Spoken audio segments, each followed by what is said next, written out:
live from Nubian Human in the Anacostia Arts Center in historic Anacostia, Southeast Washington, D.C. And this is the Neighborish Live Cast. Welcome, ladies and gentlemen. I'm Super Dave, a.k.a. Mr. Incredible. Super. And with me, as always, is D.C.'s native son, the SC3 representative. Represent. J-Son for president. The one and only J-Son. What's up, brother? Well, this gives us time to talk about topics without incriminating Trey. So, And with that being said, while we waiting on our guests, of course, Ward 8 Council Member Trayon Whit will be with us today. He's on his way right now. We don't know that. Well, he could have just totally forgot. That's not what we. Come on, I didn't do a reminder or nothing. We gotta be a little, No, people like our show because we 100. We keep it honest. All right. What's up, Black Mike? Yeah. But there are a lot of things going on in the city, in the country, in the world. What's going on, Dave?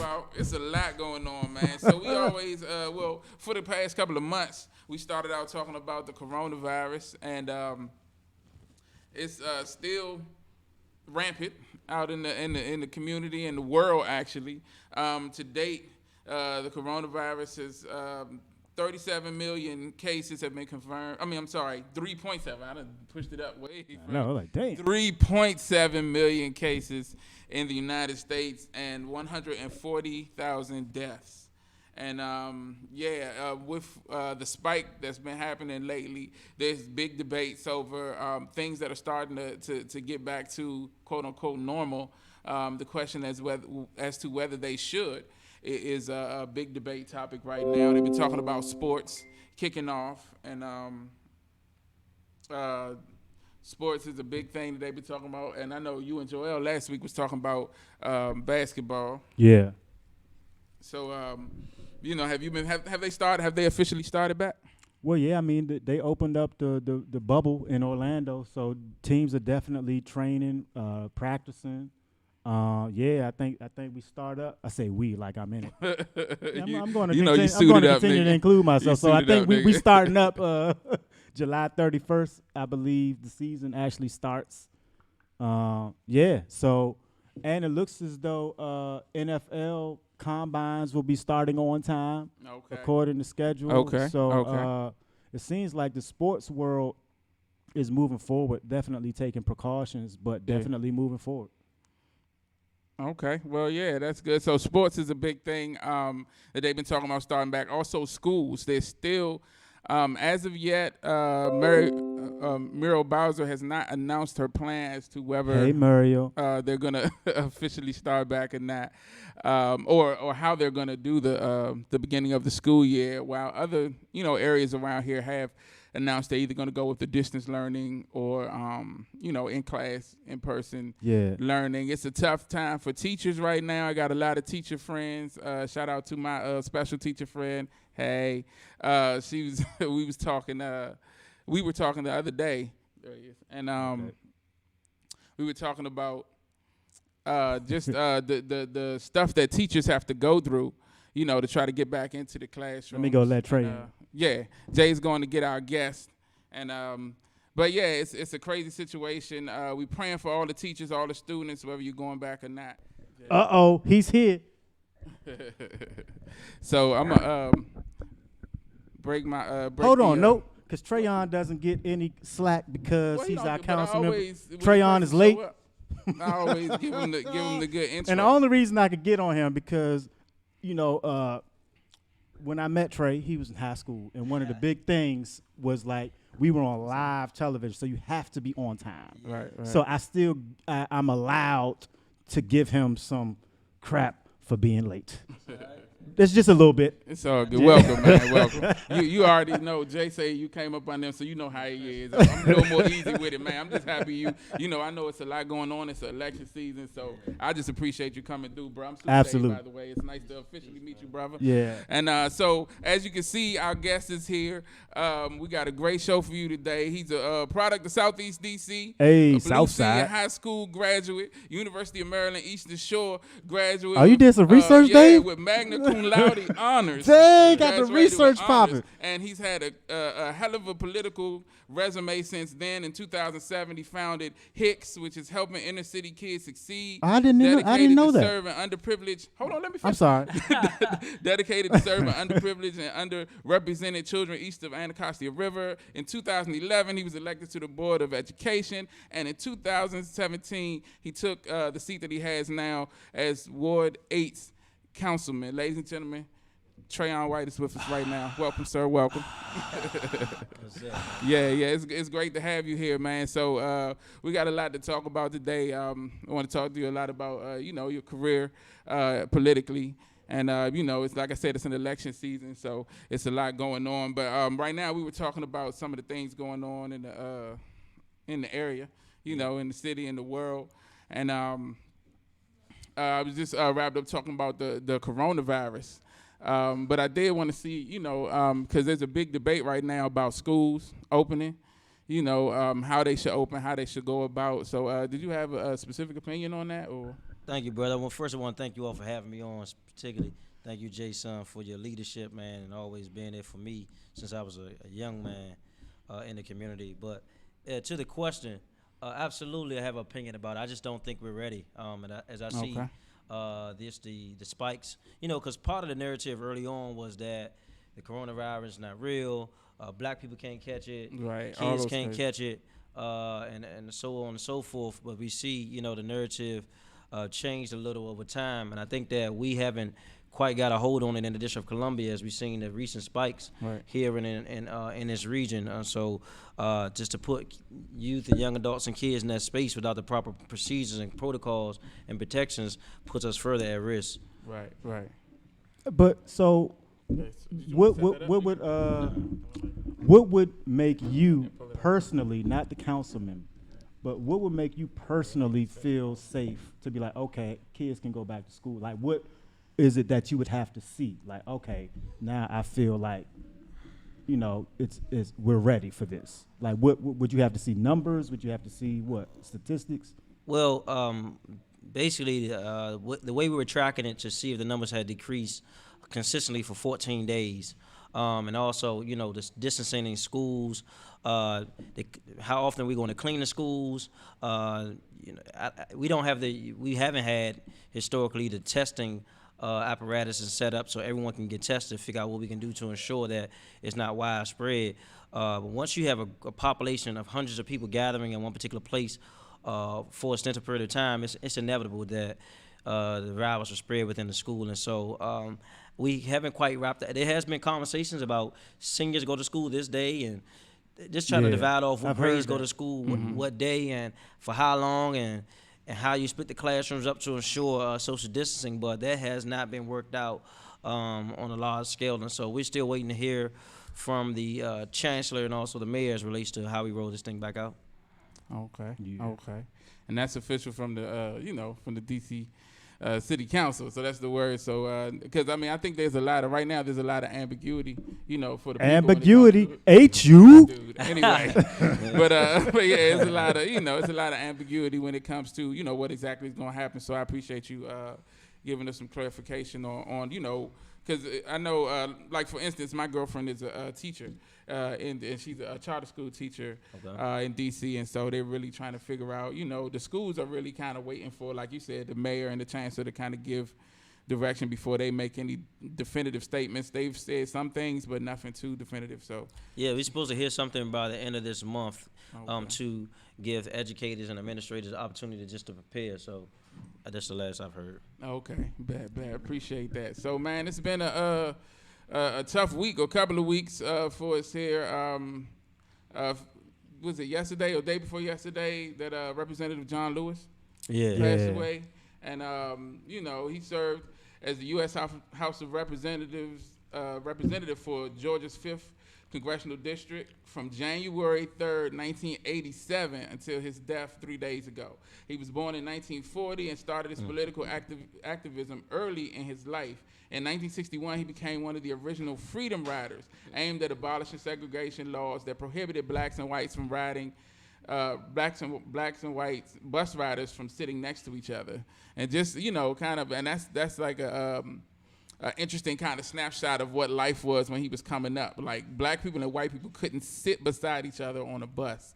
And I mean, just throughout the years, he's given tremendously of himself to further civil rights and also legislature. Becoming a congressman and helping with that whole struggle. And I wanted to I know both of y'all are deeply rooted into the political fight, the political system, and so just can you talk a little bit about Jay and also Trayon a little bit about his influence? I guess for me, I had the opportunity to spend brief moments with him. I often went to the walk on the Edmund Pettus Bridge in Oh, you went to that Selma. joint? Yeah, actually, I went a few times. One of my sons went this past year. I met with him a few times. I actually posted a picture of him and I on saw my that. social media, just for the longevity. Because some people get into stuff and do it for a short period of time, but I often believe that you can't conquer anything that you're not committed to. And for him coming from doing the civil rights movement when Dr. King was here, to keep going in his political realm and still fighting, man, even to his last breath. You're talking about 80 years old. That's a lot of years dedicated to the fight and the cause of edifying and lifting up the liberation of black people in the United States. I think that's noble. So we want to honor his life. I'm glad you brought him up today because he's a real legend in these states. Definitely. And Jay? To be honest, I haven't really studied his work as much as I've studied other leaders in our community. But like Trey said, I admire anyone that can stay in the fight because that's a lot of the reason why I wanted to bring you on today, Trey. Just about the longevity of working for quote unquote the people, and then the effect it has on your psyche, like the psychological trauma, and what I'm saying, and it's just tough to be in a position of servitude to a community for an extended period of time, and like you said, Dave, like he was in the game for a long. Because I remember one time when he first, I don't know if it was the first time, but I know he had went in the hospital, and then they were still bringing like work to his bed, and he still was like signing like, here you go, so that just shows personal character. Now politically speaking, I have a whole different ideology and philosophy, but that's not what we're speaking on. I just want to respect the time and effort that he put into pouring into our community and to our people, so it's all love. Exactly. Yeah. So definitely, as they say, our thoughts and prayers go out to his family, his friends, and everybody that had the opportunity to work with and actually be witness to his sheer force, and ability within the legislative field and within the civil rights field. So, but I have something on that, Dave. You ready? Oh, okay. Are we going? They showed the I guess another senator, a couple people like misposted a picture, like because he looks a lot like what's his name? and I was just like, well, he looked, they're similar. They look Elijah Cummings. Yeah, he looks Yeah, like Elijah Elijah Cummings. Cummings. They So look- it's like, they look imagine, identical. you know what I'm saying? Like that's a mistake, and they trying to like burn these people for put the raw picture, which they it look is like- disrespectful, but I don't think it's like intentional. It Like, wasn't like, oh, I'm this mean racist person. so I'm gonna put Yeah, a I don't picture care. up. It's like, nah, there's a similar look. So not to defend the 'Cause when people they- that did it, you but know, I was I've kinda gotten them like, confused before myself. So, so just not to crucify these people who are Right. posting the wrong pictures sometimes, but it happens. Yeah, it definitely. happens. And like I said, it's been a a rough couple of weeks for us. Of course, on Friday was a somber day for our neighborhood as 11-year-old Devon McNeil was laid to rest, donning his football jersey with a football tucked under his arm as a symbol of the game that that the standout running back loved so much and had planned to do for the foreseeable future.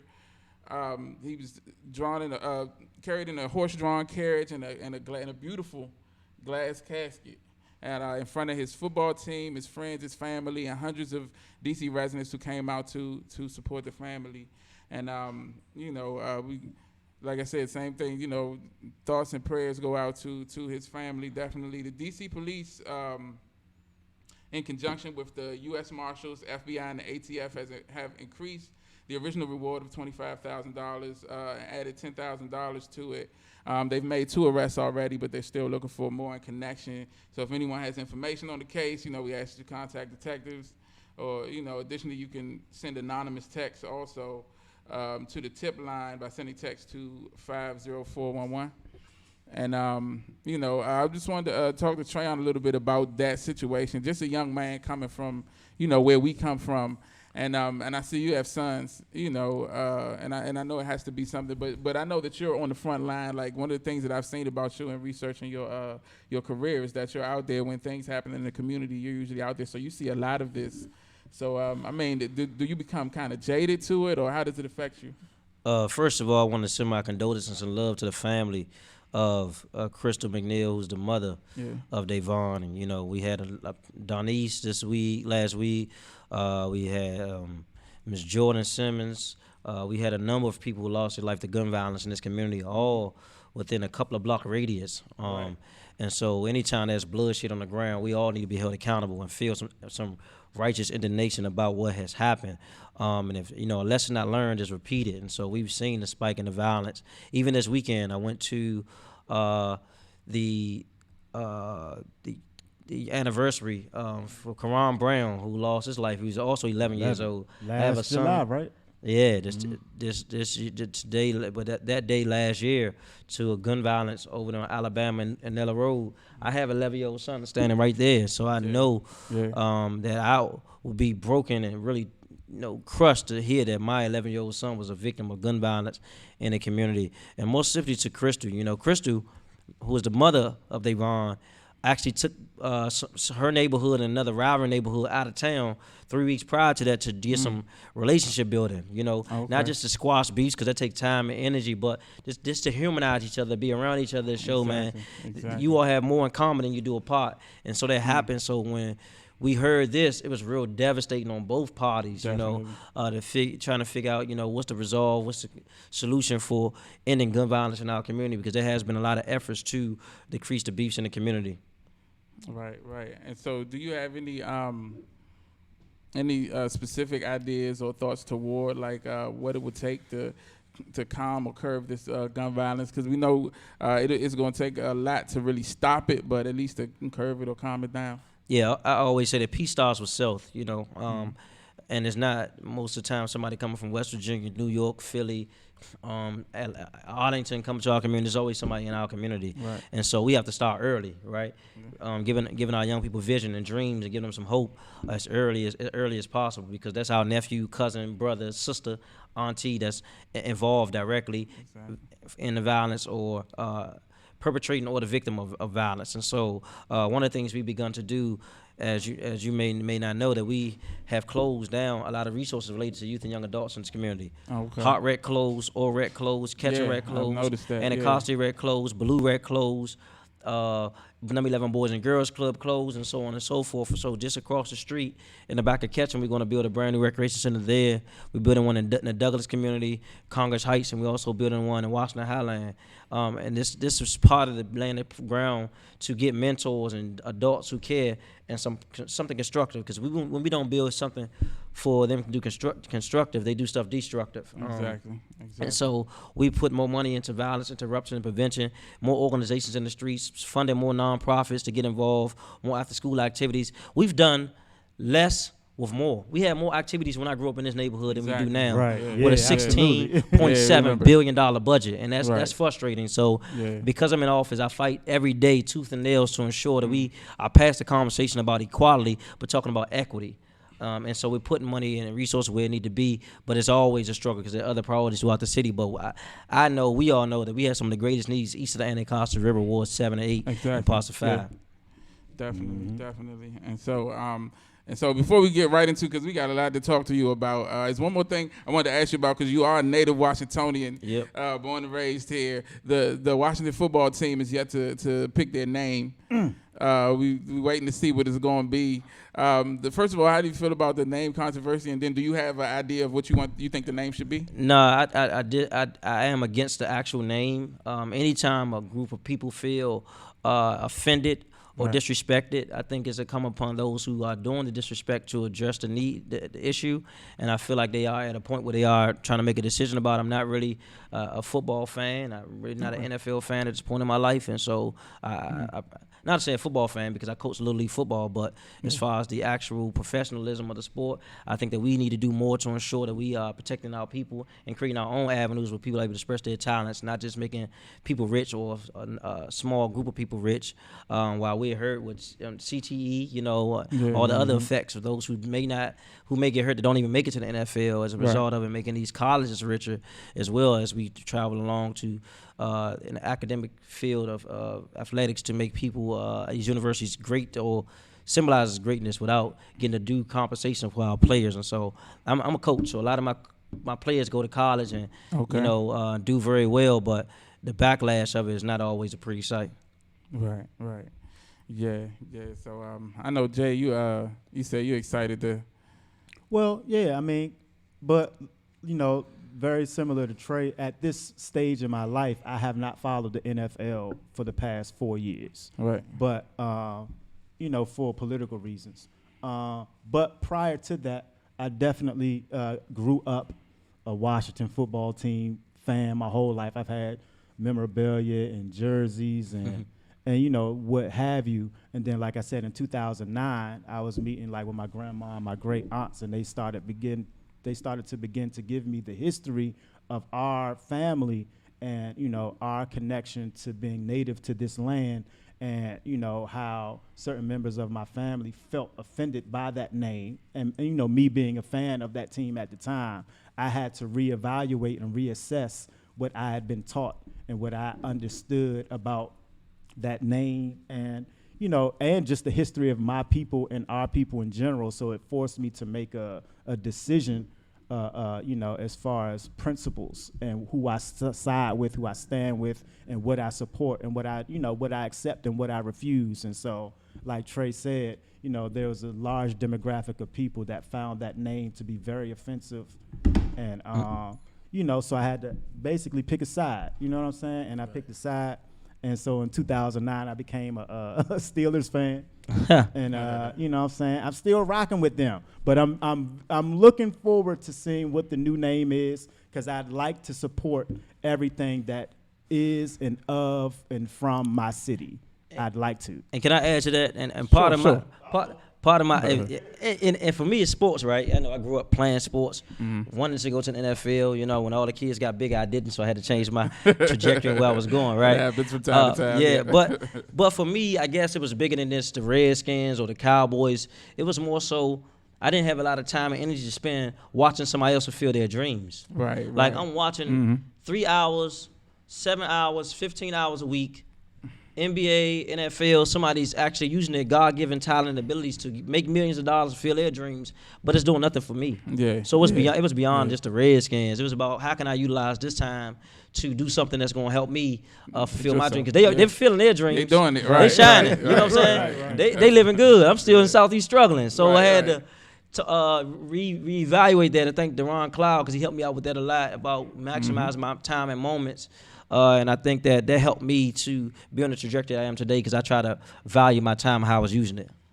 Great. And that's a great segue. Hold on, Dave. This is hilarious. It's like his young men are hungry. Yeah. Can you ask Trey to give me some money? I'm hungry. They hungry, man. Real on the neighbor's live. Feed my sheep. I told him, I was like, I don't know where you're going to go. You can't go get nothing. You just gotta start. We're gonna hurry. We're gonna try to hurry up. We ain't gonna hold him too long. We'll be done in a few minutes. Yeah, we ain't gonna hold him long. I ain't gonna say a few minutes, but yeah. So like I was saying, that's a good segue into talking to you a little bit about your political career now. The 2020 primaries just finished up for DC, and you solidified the nominee for the Democratic position for Ward 8 for your seat, and with 6 other people on the ballot, you still were able to secure 60% of the vote. Yep. And so, in your opinion, what about you resonates with Ward 8 voters so much to give you that kind of a lead? You got to ask the people about that. But I guess for me, I've always been a servant in the community. Even before I had a title, even before I had name recognition, I was in the trenches doing a lot of work. I've been doing this work for almost 18 years. I started when I was 17. Right.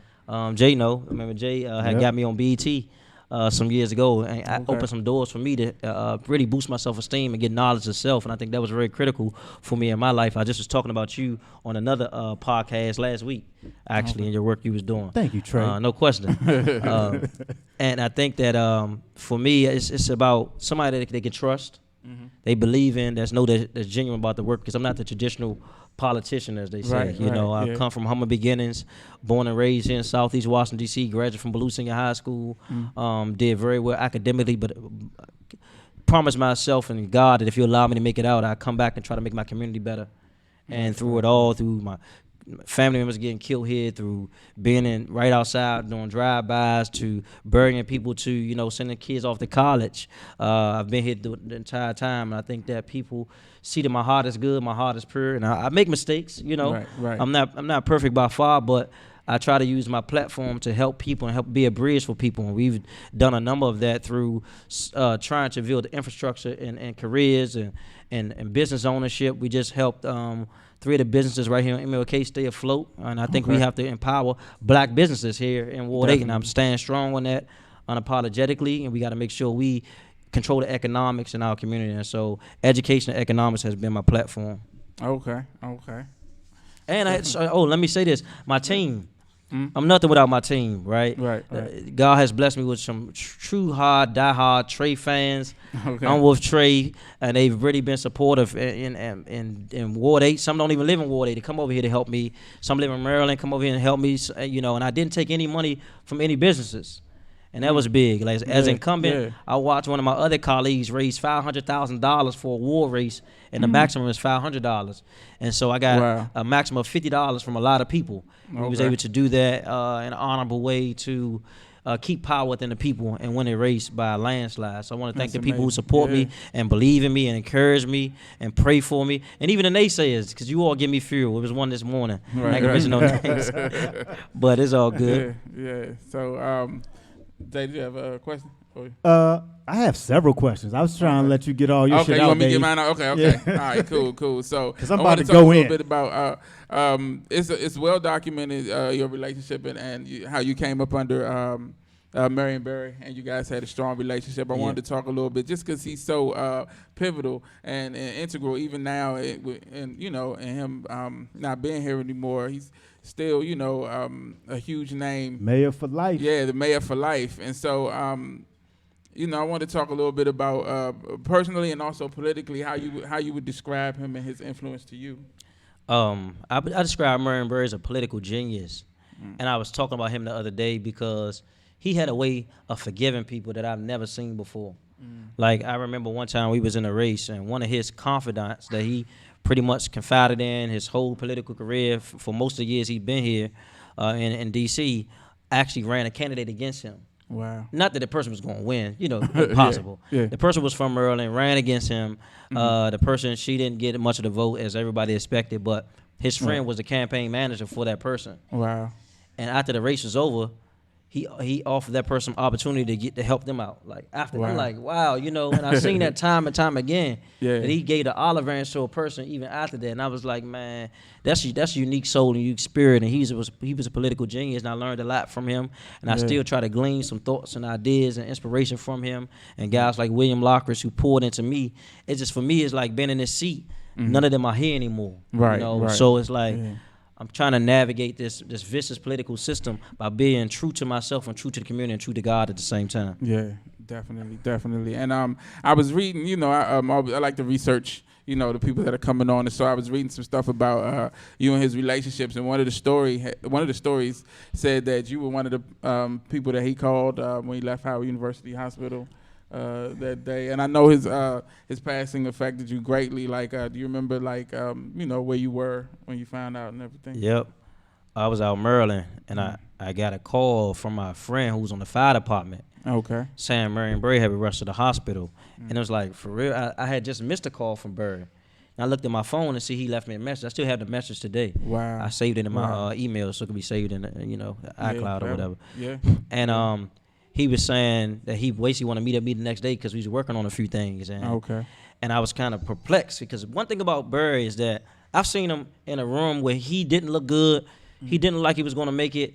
And I come back the next day and he's up in the hallway with his gown on, no underwear on, doing steps through the hallway. And it's like, man, that's why they said the 9 lives of Marion Barry, because he always popped back. So to hear that he died, it really shook my heart, my whole world, because I couldn't believe it. Right. I didn't see, because I knew he was sick more times than most, because I was involved in his behind the scenes, you know. Right. And so he was sick a lot. And when they said he died, I just couldn't believe it. I went to United Medical Center because he was at Howard right before that. Right. Yeah. And leaving Howard, he made a few stops. Then he collapsed on his step at his house right here around the corner. Yeah. On Talbot. Yeah. Yeah. And then he was rushed to the hospital. But that's a giant, man. We truly gonna miss that guy and his spirit of what he did for the District of Columbia, and more so the upward mobility for Black people to participate in economics in this city.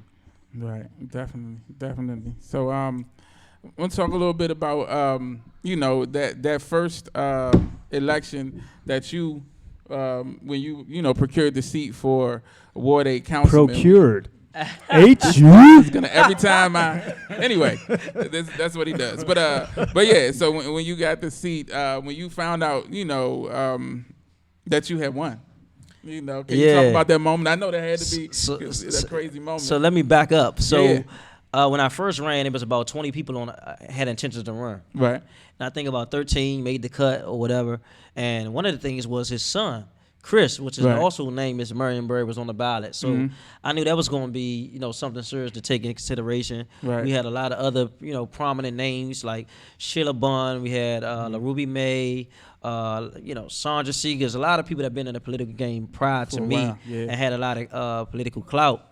And I ran a strong race. And in fact, Stuart Anderson, who was also a candidate, joined my candidacy with Jahar Abraham and other people to support me. And we end up coming short. This the first time. Yeah. They said we lost by 71 votes. That's crazy. And then we tried to get a recount. They said in order for us to do a recount, it's going to cost $7,300. Yeah. $7,300. The most I raised the whole campaign was $17,000. So you want me to pay $7,300 for a recount? I asked them. We counted them for you, man. Right. Man, I asked them how much anybody ever paid in DC history for a recount. The maximum they told me was $50. Wow.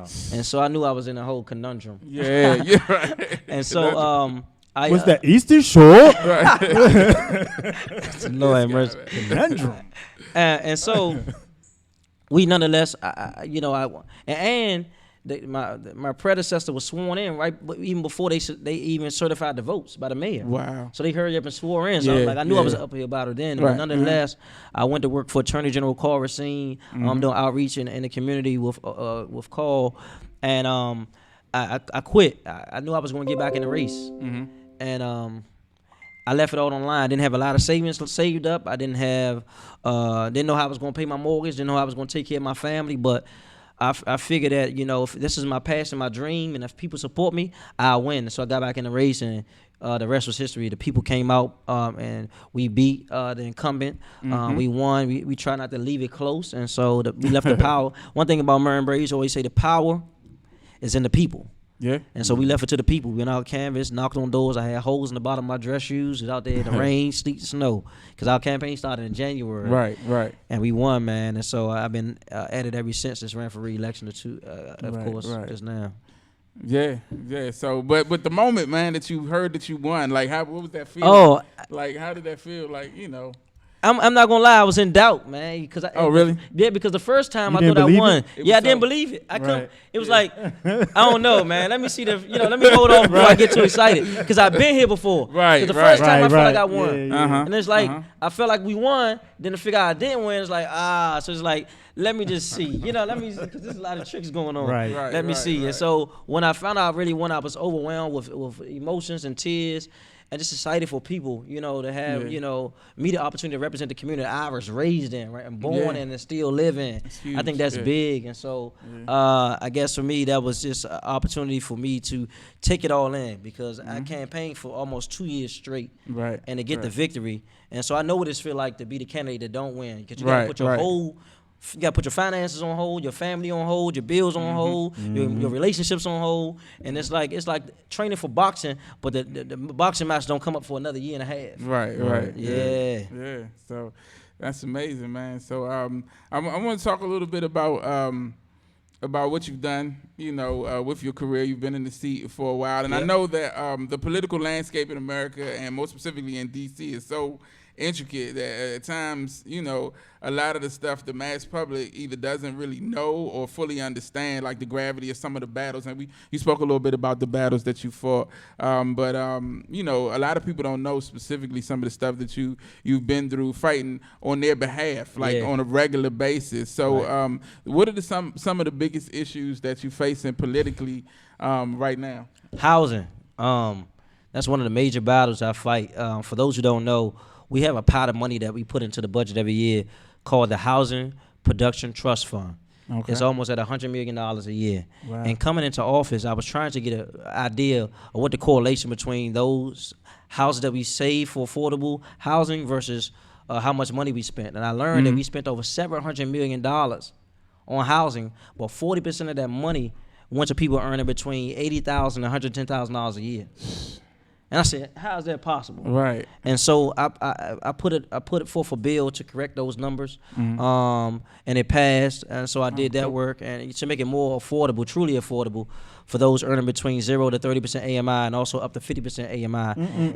You're gonna have to say what AMI is. Oh, so AMI is area median income. Okay, right. So the area median income in DC went from $117,000 a year to $121,000 a year. Right. And then it's called, the federal government term is MFI, median family income. $121,000 a year is the basis they use to project housing prices. That's what it is in DC? Yeah. 121? $121,000 is the average a Wow. year.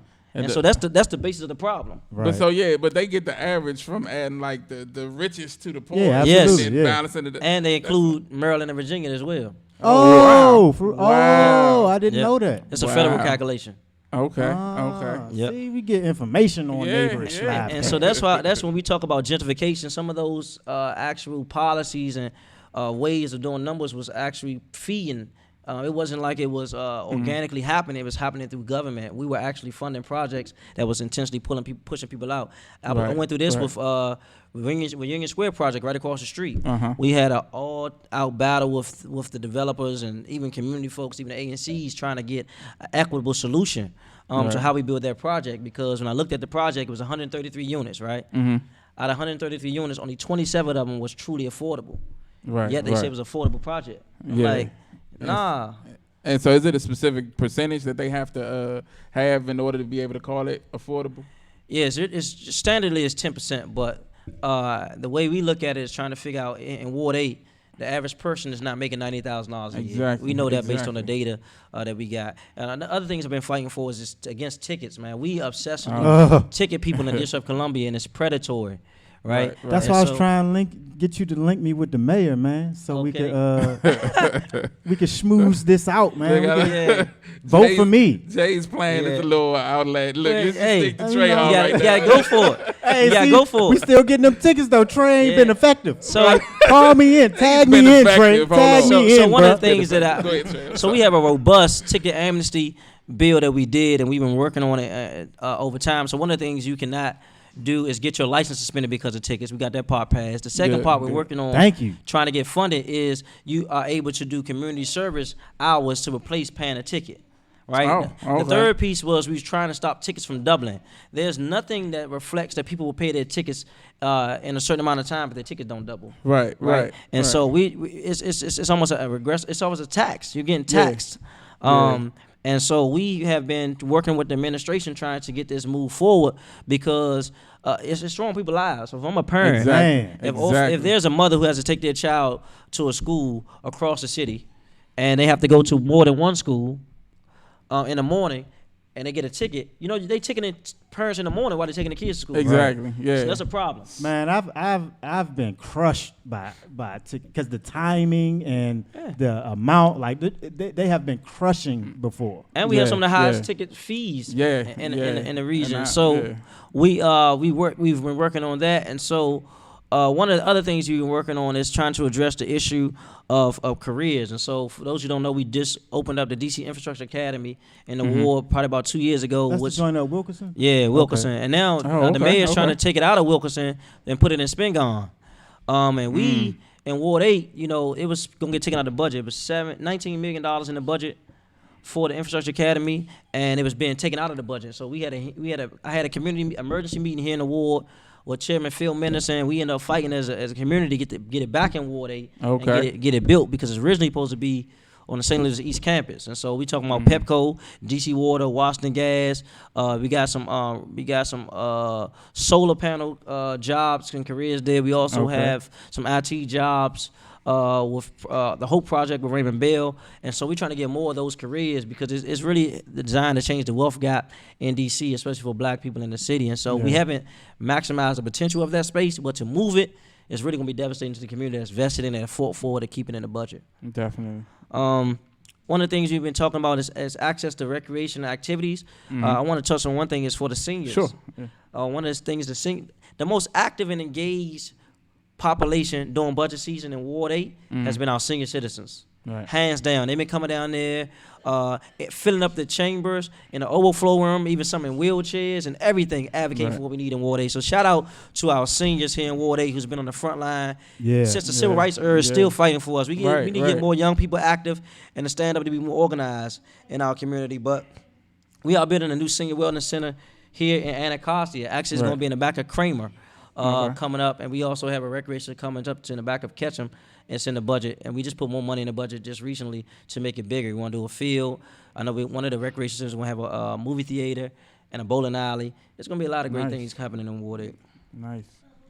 Yeah, that's it. You're doing a lot, man, and we definitely appreciate the moves and the steps that you're taking to to make Ward 8 a better place. Now, you've pretty much gone through a lot of the things that you're doing, but for people who don't, your specific platform, for people who don't know, because like myself, a couple of years ago, when I really started paying attention to voting, well, I would say more than a couple of years ago, but anyway, when I really started paying attention to voting, I realized that a lot of people that were running for political office in this area, I had no idea who they were, what they stood for.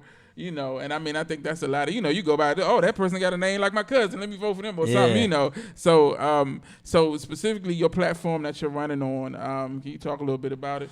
Yes, absolutely. So that's one of the reasons I ran for re-election. Yeah. Because I feel like some of the things I am working on haven't come to full fruition yet, Right. and we have to put a lot of time and energy to see these things get to where they need to be. I talked about housing. One of the other things I want to talk about is business ownership. Okay. One of the things I did was I started this thing in DC called the Dream Grants, where I put over $600,000 to give grants to small businesses east of Anacostia River. In fact, I remember one young lady, Madeline, who has a cupcake company, actually won one of the grants. A lot of other people over the years, Okay. but I believe that we should be leveraging. Like we have over $15 billion in Wells Fargo a year. Wow. We should be pushing Wells Fargo to give grants and loans to our businesses. Right. They making a lot of money off our money in the district, and it's taxpayers' dollars. And so we have been leveraging some of that. I believe that our schools have to be better. I see somebody on here talking about trades in the schools and the crime, and I think there's a direct correlation between poverty and crime. Right. And I think that we have to address the issue of economics in our community, because when you are not making any money, stressing the press and keep hitting the brick wall and trying to fend for your family, you start doing stuff that's illegal. Right. You start to create Right. avenues of employment that may not be the best choice. And what doesn't affect you directly will affect you indirectly, because people say that's them Right, over there, right. or that's them knuckleheads over there. Yeah, that's the knucklehead that may bust you upside your head and take your Exactly. pocketbook. Yeah, And yeah. so we have to make sure as a community we're inclusive of everyone, upper mobility, and addressing the mental health, addressing the trauma, Right. addressing the substance abuse that's progression in our community. Until we address those things, we kind of spinning our wheels, and so we're leveraging relationships with the banks, with our community, trying to figure out what are our common goals and common ideas we can Right. come up with. So we have hosted several community forums. We've been having several budget forums to get inclusiveness from the community, so we can grow together as a community. Yeah, bet. So I've been I think I've gotten through my questions. Right. And so I'm going to turn you over to here's DC's the native nitty son. gritty. Here's the like Chuck just texted me. He's like, "I see you getting ready, Jay. I can't wait for you to go." So I was good cop. So you gonna play bad? No, I'm just playing. Not at all, man. I got to protect my man. But yeah. Is it but right? No. I mean, there's no but. That was a misstep. That was a misstep. Well, I have a couple of thoughts and ideas that I'd really like your position on. So I view personally Washington, D.C. as the most powerful city in the world. And I believe this is the home foundation for capitalism, the economic structure of how we operate financially and economically. And obviously this is the military power that kind of dominates trade and what have you, right? So with my thoughts of Washington D.C. being the most powerful city in the world, I believe Ward 8 probably is one of the most important areas of concentration of black and brown people. Because we are in the quote unquote poorest section of the most powerful city in the world. And so just from doing work and being born and raised here, I know aside from being a politician, I am curious to know your personal feelings of the trauma, because you, like me, have witnessed a lot of death and murder and crime. And so, and the thing with you in particular is that you are called upon when instances happen. So my first question is like, how do you personally deal with the levity of all of these, especially levity?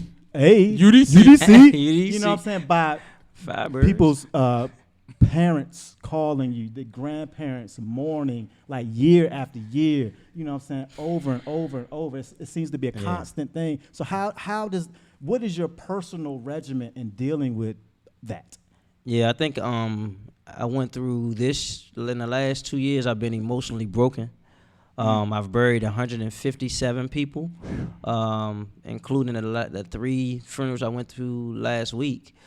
Just last night, Jay, I got a call about a 14-year-old girl being raped in the Harford Street, Irving Street community last night. And so it's constant trauma.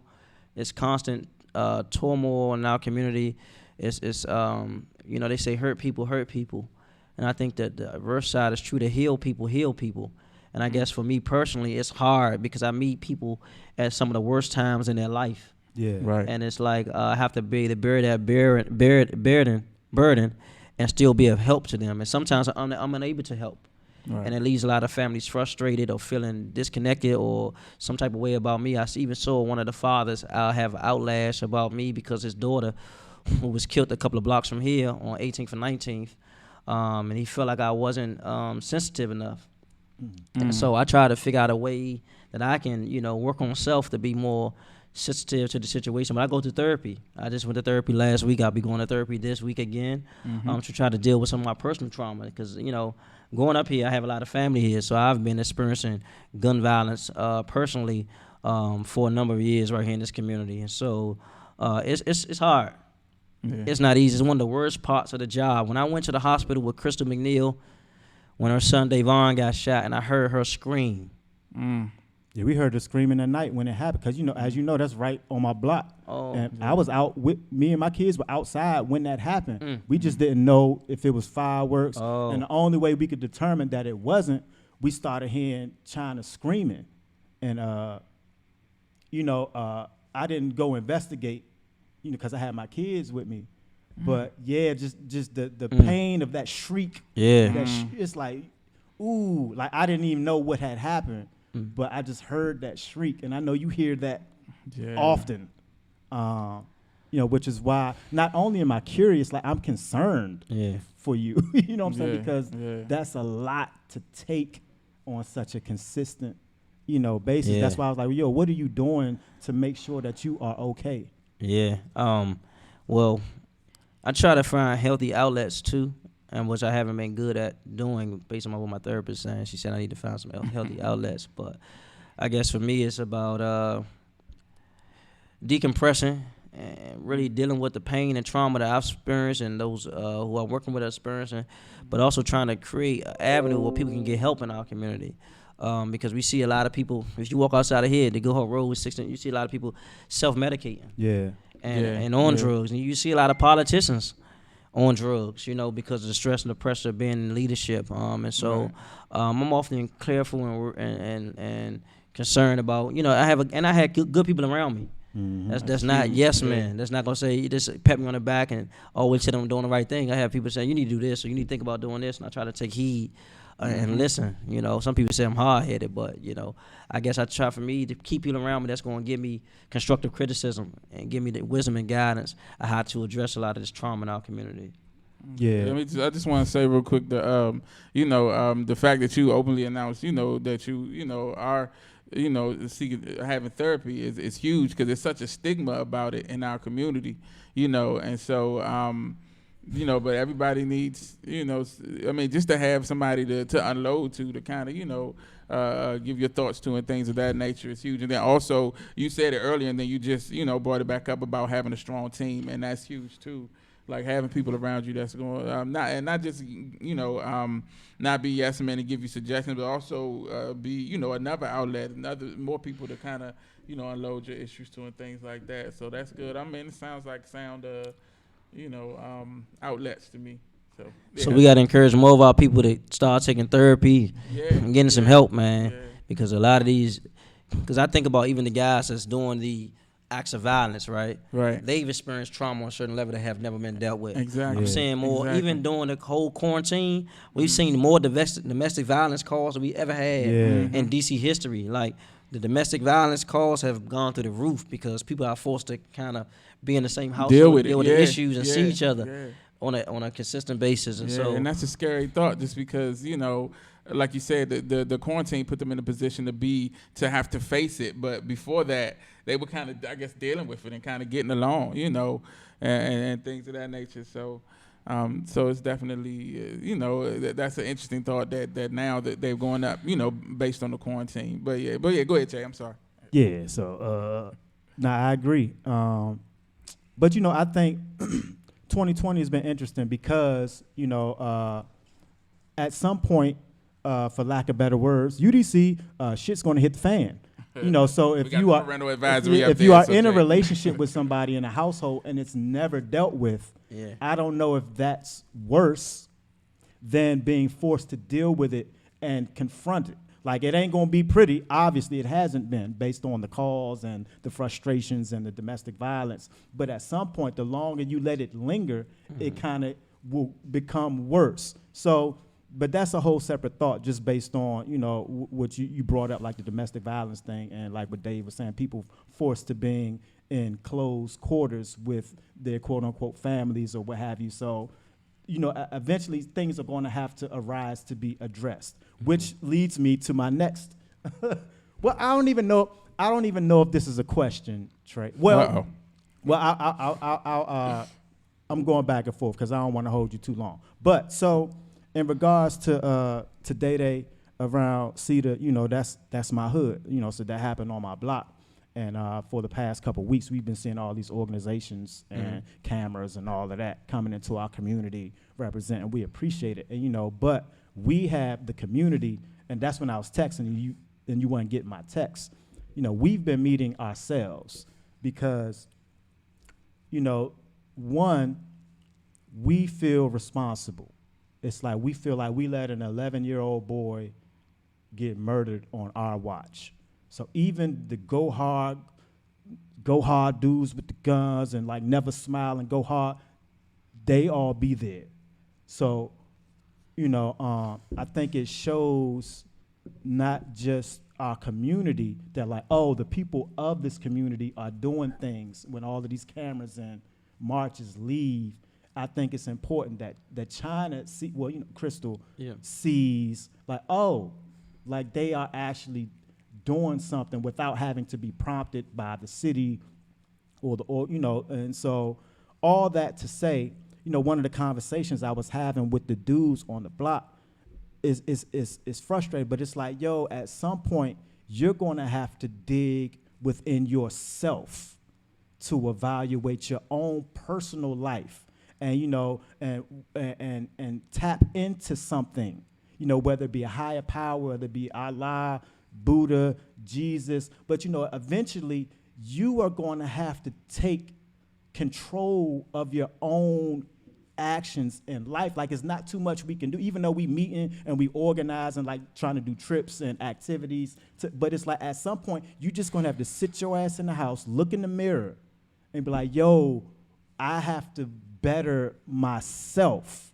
Why am I out here in these streets? Like, you're gonna have to deal with, is it poverty? Do I have trauma from my parents? Do I have, whatever it is? Like, it's only so much outside forces can do, because we always talk about, you and I have been talking about this for 20 years, like, how do we change our community? What do we do? And I know your platforms are like education and housing and all that. Well, I have a different philosophy, because from my perspective, those I guess actions don't work to me. Like, you could put $1 zillion in the school system. From my perspective, not Trayon, from my perspective, from working with DCPS for 20 years, the school system is the problem. Like, you are funding the problem, and you're trying to reform it to a way that it appeases a lot of people. But if you're going to change some things, somebody ain't going to be appeased. Somebody's going to be angry and mad and hurt. But that's what change does. So all that to say, when I'm reaching out to these youngins on the block in the effort to change the community, I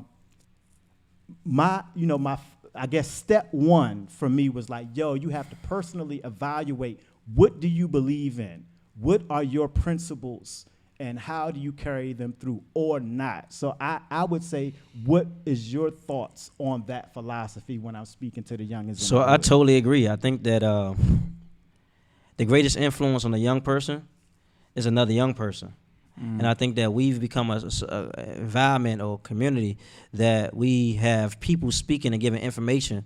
It's the blind leading the blind. And there has been an erase of older men like yourselves in the community. So the younger youth and young adults are forced to feed off each other. Right. And the social media age has also enhanced some of those. Like, if you look at like Instagram, some of the stuff that's happening, like we had the young lady who got thrown in the trash can by the little boys. Oh, Yeah, man. yeah. And man. so if we had men in the community during that time, that would never have happened. That would never Right. happen. That would Right. never have Yeah. happened. The thought Yeah. of you even doing it would never went that far. And the skateboard joint. You see the skateboard joint? But the youngin hit the girl in the face with a skateboard? Nah, Man, I'm nah. like, it's getting crazy. But I say that to say, because that Demarcus Garvey talked about it, and the theory is that we are the only population of people that allow our school system to be the only source of education that they receive. Correct. Like, I remember we used rites of passage programs. That's why I talked about mentoring. I talked about after school programs. We have to figure out a way to intervene, because right now we have 82% single parent households here in Ward 8, predominantly African American females. And so we have to have a way to infuse wisdom, knowledge, and information,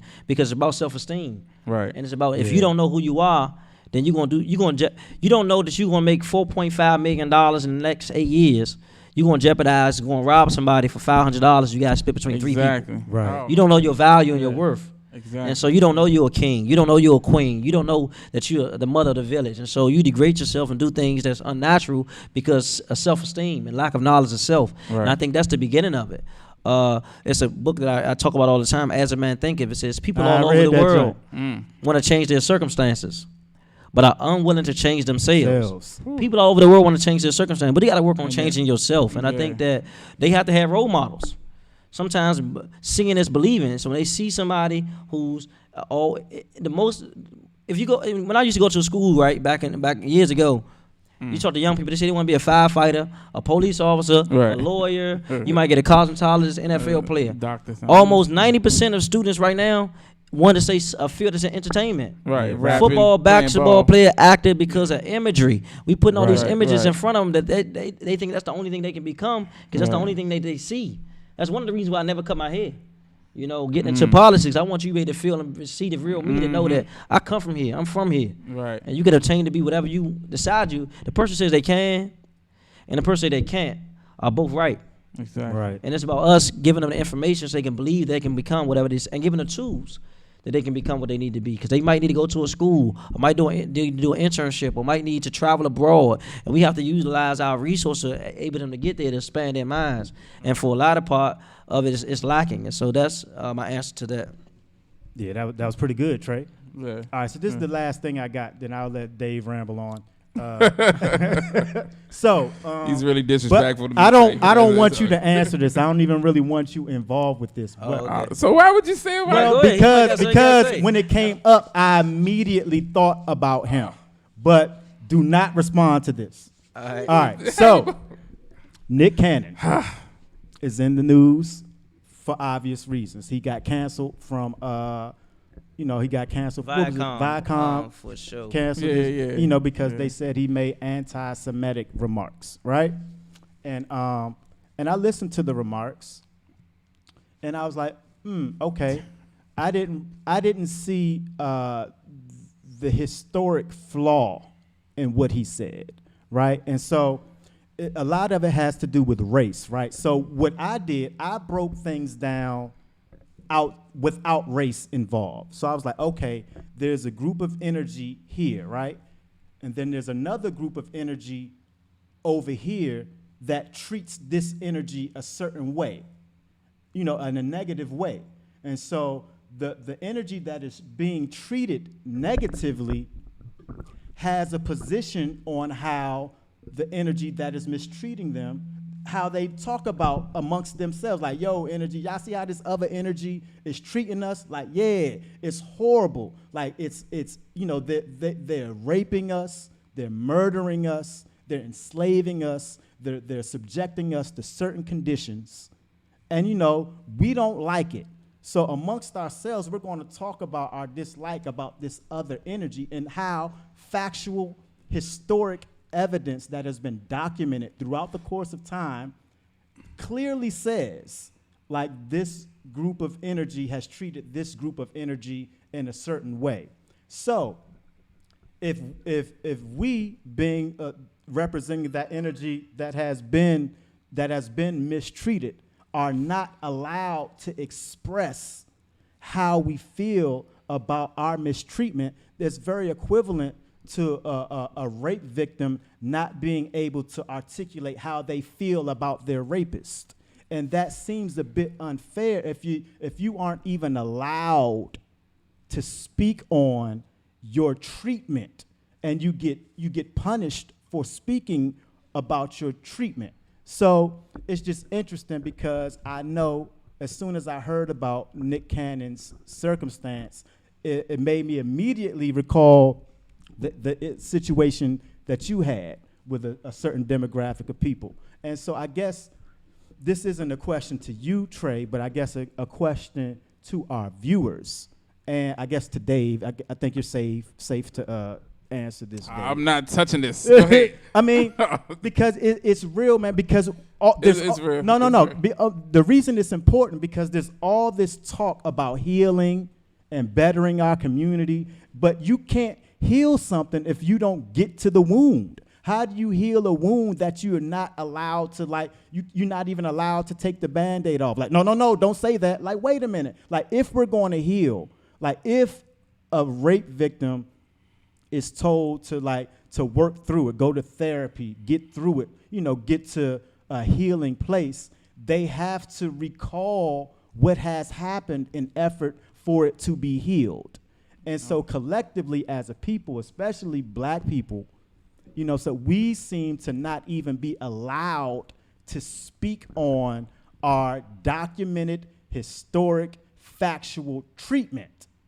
And so, but how are we expected to heal that if we get demonized and reprimanded for even speaking on our treatment? So it's just, there's a lot of contradictions in, those who say they want the world to be better. We're trying to effectively change through healing and dealing with tough issues. But if we're not even allowed to speak on our issues, I don't think it's fair to us. So again, that wasn't the question, but if you want to expand on that, Dave, you can. But I got one last thing for Trey that he can answer. Okay. But I just wanted to put that out in the air because, you know, Dave, the reason we do this podcast is for people to think, you know, to think about things in effort to make real change. We're not just here to talk to people and have entertaining conversations. Like when people log off of this, we want internal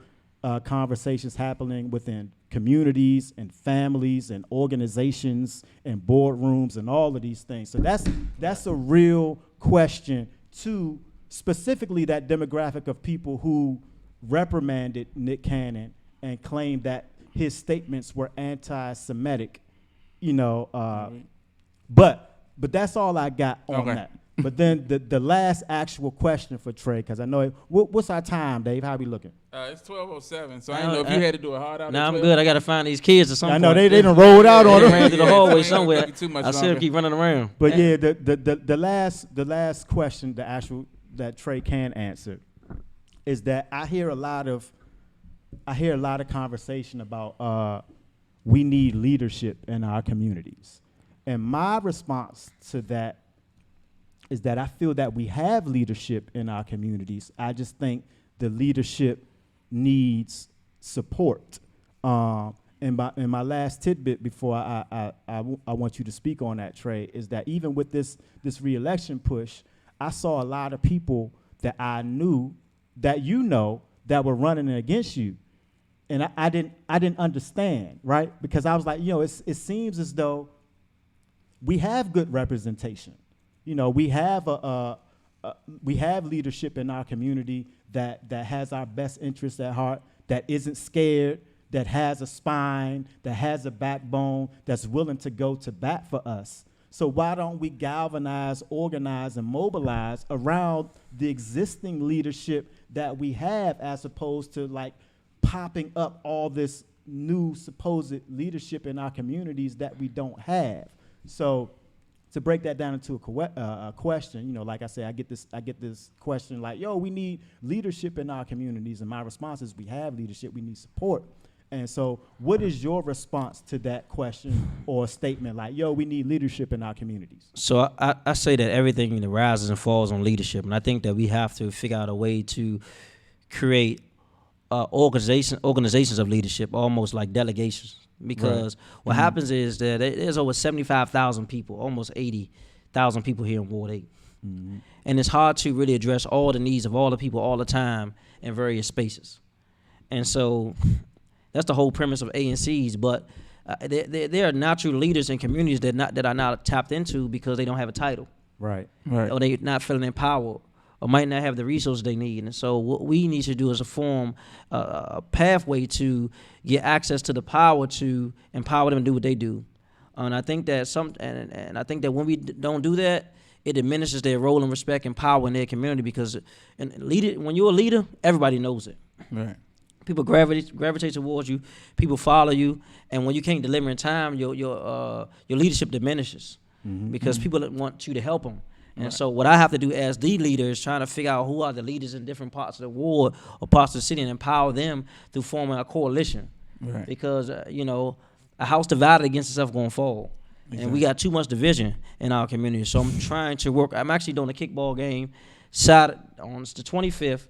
At 12 o'clock. Kickball beast. 12 I'm o'clock. terrible at kickball, but I'll come support. At Oxford Run Park on Valley Avenue on Willow Road. You love that park. You do a lot of stuff in that park, Trey. Because it's a Lockridge Park. That's my mentor. Oh, okay. I was trying to see the connection. Like, you do a rack of stuff in that park. Yeah, that's pretty much why I just go. Okay. Yeah. Yeah, and so we're trying to bring some unification to the ward by bringing all people together to try to figure out how we can empower people. And I have these working committees. We have a Ward Education Council, Ward Health Council, Economic Committee, a Youth Committee. We had all these committees that try to empower people to get more involved. And so to answer your question about the election, some people want the title. Right, but it's like I be like, because if you talk to those people, it's the change they want.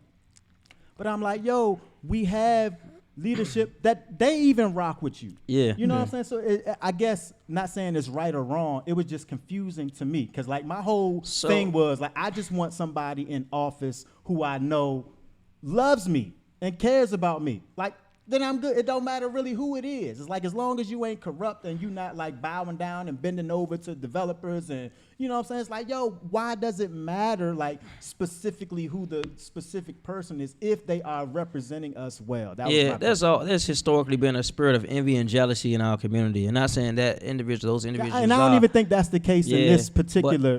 Well, I feel it right now because y'all ain't tell me it was green shirt day. Both of y'all got on. Anyway, Oh. no, I'm just joking. No, I didn't You want don't know the campaign colors, bro. Get up on game, bro. You got to do a little bit more research, man. Oh, 2 more clicks, you would have got it. I take that. But I think that you know, I mean, and the person history has proven that the person not electable. Like people won't vote for you. You know, it's just a sad reality. But it's about us figuring out ways to support, as you say, the person in the seat, right? Right. And that's how we get farther along. It's like you can have your differences of opinion, but the reality is once you win, we got to figure out a way to support that person who won. Right. And you know, because it ultimately going to affect the whole Especially community. if it's one of us. Man. And that's Like that'd be my on the- confusion. Like, yo, Yeah. like it shouldn't be nobody running. Like honestly, that's just subjective to me. But then what you don't see is that you have a lot of people with a lot of underlying motives that come into the war Yeah. that may not be from here that fund Yeah, or yeah. encourage people to run because they won't do it themselves. First, they might not be a Ward A resident. Right. They got a lot of skeletons in their closet, and what Yeah, they do is they yeah. prop up other people to represent them and use their face to get their agenda across. That So makes you- sense. when you I scale didn't back think about the that. candidates and look at who they're connected to and who's donated to their follow the money. Yeah. Right. Yeah. The money gonna yeah, lead you to the person. yeah. You start figuring out who's funding this person. The crazy thing is they doing what the community need to be doing. The people, you know, Right, they put right, money funding behind the and get behind candidate that they want. You know, they doing all that to get them in so they can get their ulterior motives, and we need to be doing that to get the people in there, you know, Yeah. have actual change Yeah. in our community. So, that's yeah, something because we- I had my bumps with the development community, Right, yeah. like Maple View Flats, and we end up ironing that out. But the reality was they didn't have any people that look like me and you working on the project. I'm like, how's that possible when we have one of the highest unemployment rates per capita in the country? you couldn't so find nobody. We stopped the project. We told everybody who was working there, come on, you done for work for the day. Come on, let's Right. go. Let's go home. Let's get back in your car. Get yeah. down from off there. We made them go home. Wow. Right. And we stopped Wow. the cement truck in the middle of Martin Luther King Avenue. And people don't like that, you know. Yeah, we, yeah. We, you we, we make some affected their enemies, money. but, you know. And so, you know, those are some of the things that are unpopular to developers, but it's right for the community. But, you know, they want to get a candidate where they can get their projects done without going through zoning, without, you know, going through the proper protocols and circumventing the ANCs. And so Right. they got their picks. Mm-hmm. Yeah. But the people have spoken. The people have spoken. Indeed. 60% of the vote. You I what know, I'm saying? right? Yeah. So I want to. We're not gonna keep it too much longer. I want to ask you 2 specific things. I wasn't finished, Dave. Oh, you said you was okay. I thought I was, but go ahead get yours in. I know you. You know. Well, I mean, this the Go wrap ahead. up. So go ahead and Go ahead. you know. You sure? No, I'm not sure. All right. Well, go ahead because I'm gonna wrap it up after you. Okay, Go mine is real quick though. ahead. So when we gonna start this mayoral bid, brother? Oh, man. Go ahead. Man, See, I should have went ahead and rather Jay gonna put you in a no, position they're to say saying that. some Look, stuff. they on here saying the same thing. See, like I ain't even out of pocket. Yeah. It's the underlying. It's been the underlying theme for about the past 2 months. I Really? mean, Yeah. he should be able to announce it himself though. That's No, all. I'm not announcing anything. There's nothing to Yeah, announce. you know. I mean, when you're ready, not like I mean, when, you know, when that's the case, like you said, there's nothing to announce. Now. Let me answer this real quick. So we have you can join Trayon White 8, TRAYON white8.com and subscribe. We're gonna see information on what we're doing in the community. If you could join in and join one of the groups so we can converse and build. So that's the answer to a few of the questions on how people get involved on this. But Yeah, we're gonna get all your. Well, information. all right, let me tighten it up. Let me tighten it up for you. Do you have any intention in the future of taking a stab at mayoral? all right, so here we go. Election. You my man, so I got to keep it real with you. I never desired to be in politics, first of all. That's not really my heartbeat. You know, Okay. part of what I wanted to do is do philanthropy work. I'm a business major, so I want to get in business, amass wealth, and figure out how I can fund different people's projects, goals, and ambitions through my connections to people. Right. So that's ultimately what I want to do. I think that because of how God allowed me to go through certain doors, it landed me in this position of a council member. So like I'm here now and I'm in it. Right. So I'm trying to be a good council member, and that's a hard thing to do because I come from the streets, and a lot of things that's happening in the streets happens in politics. You just can't slap nobody. Right. So Or you could, or you could, yeah. but you pay the You won't be in there consequences. longer. You be on the news. So it's kind of like trying to figure out how I can be me and flourish in this realm of council member and better in the community. And it's a lot of nuance. When I'm fighting downtown, but I'm also fighting in the community. Yep. And sometimes I'm fighting downtown and get punched in the back of the head, and it's one of my people punching me. So I Right. got to figure Yeah. out what the hell is going on. Yeah. But yeah. nonetheless, I don't know. It's been people who've been saying it, and that's how I'm with council member. People were saying it and saying it. I was like, nah, I don't do that. Because you was on the school board. Yeah, exactly. And so I don't know, man. I just try to be obedient to whatever the path is for Trayon White, and it's an option. You know, I hate a lot of people talking about, but the reality is I also think about the dynamics of the city is changing, right? True. Right. Where the population used to be Yeah, 78%. they ain't gonna rock with you at all. Yeah. Which is why you. Or know, you never know. I mean, hey. Look. Or Trey, you could link me with the current mayor, and then we can just There you schmooze it go. on out. All and right. then, Yeah? you know, What you everything check will on be- the talking date? about What you his say? Yeah, schmooze. man. Then that way, you know, she'd be calm. She won't be going all hard All on right. us, and you know, like then we can attribute it to you. Like Trey saved the city. Save the He city. linked her with Jay. And She Jay- ain't writing no $500 tickets, and you know, like everything. Like she just got cool all of a sudden. Okay, So- so we got to work on Jay that. has That's a gonna be lot part of our faith in strategy. his ability. Hey, he knows As a something we date. don't know. Right. And we got to explore all options at this point. That's because right. I mean, because we if got we to keep look doing out the for same community. thing, that's gonna be insanity. Expect a different outcome, man. Right, So we gotta right. go with it. So Yeah, next time that's right. I have a meeting inside the ward with the mayor, I'm calling Jay, man, front and center. Absolutely. Yeah, see there. Just put They face they to gonna face make and me see what king. It ain't gonna be no tickets, nothing. happens. No, We gonna have like affordable housing for everybody. Hello. It's gonna be like a utopia in Washington Okay. D.C. It He has is big gonna be what it's dreams. gonna be. but That's all I got, Dave. all right, yeah. So everybody that comes on, I always ask them this question, and I always appreciate the answers that I get. It's usually pretty introspective. So thinking about like young Trayon White, thinking about let's say 13-year-old Trayon White. No, how old is your son? Your oldest son? 11. 11. So let's say 11-year-old Trayon White. If you had an opportunity, who you are, being through everything you've been through in your life, all the experiences, all the wisdom you've acquired through your life's journeys, if you had an opportunity to go back in time and talk to 11-year-old Trayon White, what would that conversation be like? What would you say to him? Stay focused. I guess because growing up being in Southeast at 13 years old, you faced with a lot of different challenges and obstacles. I come up in a large family, and I grew up here in the 80s and 90s where drugs was prevalent. Right. And people was making a lot of money in the millions, as most know. And it was easy for someone 13 who come from a family that's well-known drug dealers in the streets to get involved, and a lot of distraction. I think that I'll say to the 13-year-old Trayon, man, stay on the path. Yeah. Because sometimes people make a lot of mistakes at 13, 14, 15, 16, and it's hard for them to get back on the path until they're 32. Right. Yeah. Because you've been at Oak Hill, DYRS, you've been over DC jail, and by the time you look up, you 27. Right. And just starting to think for yourself independently because of the influence around you.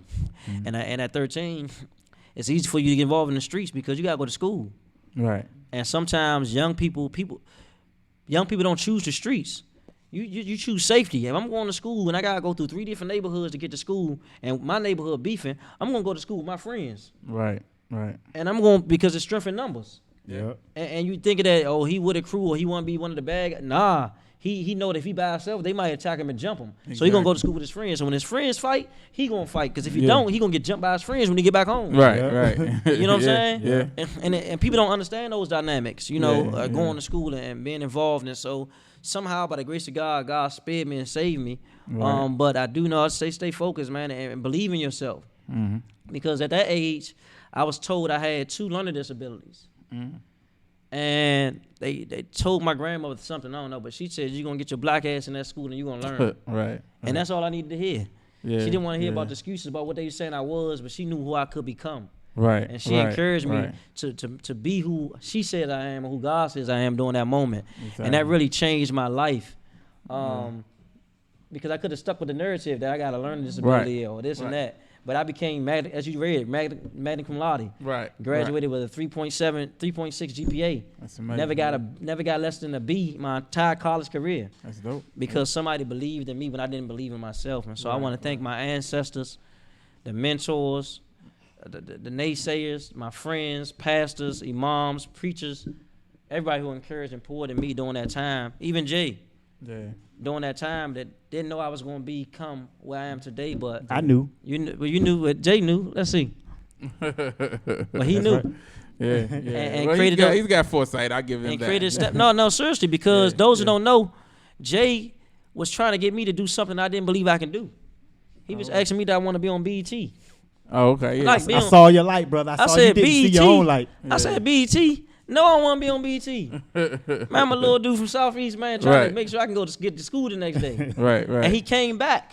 That's when I was working in Loose Store on Players. And asked me again. I was like, man, I don't know. Then I saw the commercial on TV. That's when we had dial-up internet. Okay. Right. And I did the application. I called Jay, and I ended up going on BET in California. And that catapulted my life because it made me popular in school. It helped me with my self-esteem. I got a chance to expand my network, and that helped me. I always say that if you can get through one door, there's so many other doors that you can get through. If you can get through that one door, discipline yourself, sacrifice enough to get through that one door. And Jay was very integral in my life to get me through that door, amongst other people as well. But that was critical for me because I was so young. Definitely. Yep. Yeah, Jay's influence is, well documented in this area. So I'm glad that he had Shout out to Jay's son. Hey. Also. Yeah, and so man, I just want to thank you so much for coming through and kicking it with us. I want to get you to give your social media. People need to reach out to you.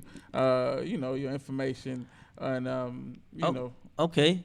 My social media is at Trayon White, Trayon White, WHITE. My name is Trayon White on Facebook.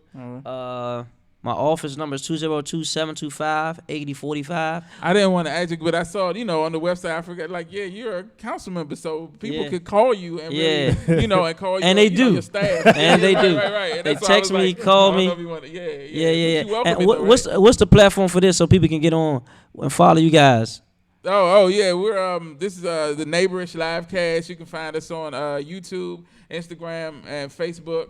Neighborish Livecast. I don't know if people know how to spell neighborish. Yeah, it's Neighborish. Because I gotta think real hard when I spell neighbor. NEIGHBORISH. Yeah. There you go. I was trying to be champ. Oh yeah. No, I'm just playing. I got kicked out the spelling bee. But yeah, so and definitely if you get a chance, send Jay the information about the event that you were talking about planning. The kickball so we can put everything up, on our websites and let people know. And yeah, man, thank you so much for coming through. On behalf of myself, Super Dave, DC's native son, Jay's son, and Ward 8 Councilmember Trayon White, I want to thank everybody. Shout out Patrice Fruit Fit Jones, who ain't here today. Definitely. Yeah. Shout out to Fruit Fit. She'll be back with us pretty soon. And shout out to everybody who checked us out today, man. Thank y'all for joining us on another episode of Neighborish. This has been a great show. Again, I want to send a special thanks to Trayon White for making time in the schedule to come and kick it with us. This has been a great interview. I learned a lot about you today, brother, and I appreciate it. All right, man. Y'all have a great one. Thank y'all for checking us out. Peace. Peace. Peace.